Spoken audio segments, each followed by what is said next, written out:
اللہ رب العزت جتنا خرچ ہوتا ہے اس سے ڈبل انسان کو واپس کرتا ہے اسی دنیا کے اندر۔ بھائی آپ کو کوئی گارنٹی ہے، آپ نے اللہ سے گارنٹی لی ہے اس شخص نے کہ آئندہ سال تک زندہ رہے گا، کہ وہ یہودی ہو کر مرے، نصرانی ہو کر مرے، اللہ کو اور ہمیں اس کی کوئی پرواہ نہیں ہے۔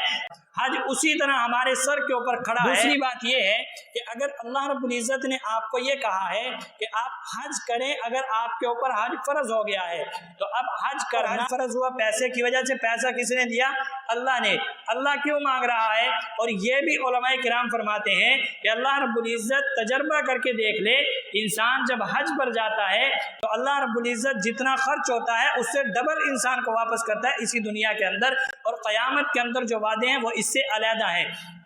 اور اسی طرح آپ نے سنا ہوگا کہ جو حج کر لے تو اللہ رب العزت اگر اس کا حج مقبول ہو جائے، قبول ہو جائے، وہ واپس ایسے آتا ہے جیسے ابھی ابھی دنیا کے اندر ماں کے پیٹ سے باہر آیا ہے۔ اتنی مقدس اللہ کی نعمت ہے یہ حج، اللہ رب العزت کی نعمت ہے۔ اللہ رب العزت نے ہر ایک کو بتایا ہے کہ آپ نے کس وقت کرنا ہے۔ اللہ رب العزت نے اس وقت آپ کو نہیں کہا جب آپ کے پاس دولت نہ ہو، اس وقت نہیں کہا جب آپ کے پاس صحت نہ ہو، فرمایا کہ اس وقت ہم نے نہیں کہا تم حج کرو، بلکہ اس وقت کہا ہے جب آپ کے پاس مال آ گیا، آپ کے پاس صحت آ گئی۔ پھر ایک اور بات آپ کو بتاؤں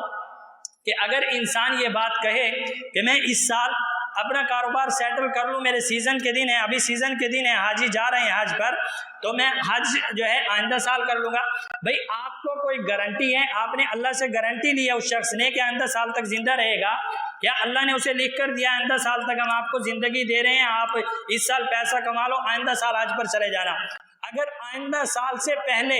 دنیا سے آپ تشریف لے گئے تو آپ بتاؤ کہ اللہ کے نبی صلی اللہ علیہ وسلم کی یہ جو حدیث ہے کہ وہ یہودی ہو کر مرے، نصرانی ہو کر مرے، اللہ کو اور ہمیں اس کی کوئی پرواہ نہیں ہے، تو اس انسان کا کیا بنے گا؟ پھر علماء کرام فرماتے ہیں، فقہاء نے یہ مسئلہ لکھا ہے کہ اگر انسان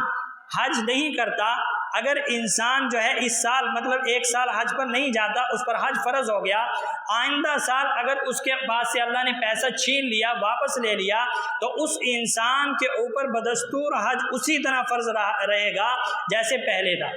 اب آپ بتاؤ کہ اگر آپ کے اوپر یا میرے اوپر حج فرض ہو گیا، ابھی درخواستیں، ابھی حاجی جا رہے ہیں، ہم نے اس سال حج نہیں کیا، صرف پیسے کی لالچ کے اندر، پیسے کی دولت کی محبت کے اندر اگر ہم نے حج نہیں کیا، آئندہ سال ہم فقیر ہو گئے، ساری زندگی پیسہ نہیں آیا، حج کا فرض برقرار ہے۔ حج اسی طرح ہمارے سر کے اوپر کھڑا ہے۔ اور اسی طریقے سے فقہاء کرام فرماتے ہیں کہ اگر کوئی انسان، جیسے آج کل حکومتی پالیسیاں ہیں کہ درخواستیں دینی پڑتی ہیں، کسی کی ریجیکٹ ہو جاتی ہے اور کسی کی قبول ہو جاتی ہے، فرمایا کہ اگر کوئی انسان جس پر حج فرض ہو جائے اس کے لیے درخواست دینا فرض ہو جاتا ہے کہ وہ اپنی درخواست دے۔ ہاں، پھر اگر اس کی درخواست قبول نہ ہو، ریجیکٹ ہو جائے، پھر یہ اللہ کی طرف سے ایک شرعی مجبوری ہے، شرعی عذر ہے، امید ہے اللہ کی ذات سے کہ وہ اس کے اوپر پھر مواخذہ نہیں فرمائیں گے۔ لیکن پھر بھی اس انسان کے لیے یہ بات ضروری ہے کہ وصیت لکھ کر جائے کہ اگر آئندہ سال سے پہلے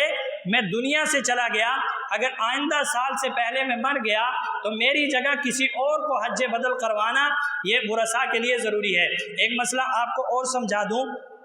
کہ وصیت کا جو نفاذ ہوتا ہے، وصیت جو لاگو ہوتی ہے وہ 1/3 مال کے اندر سے ہوتی ہے۔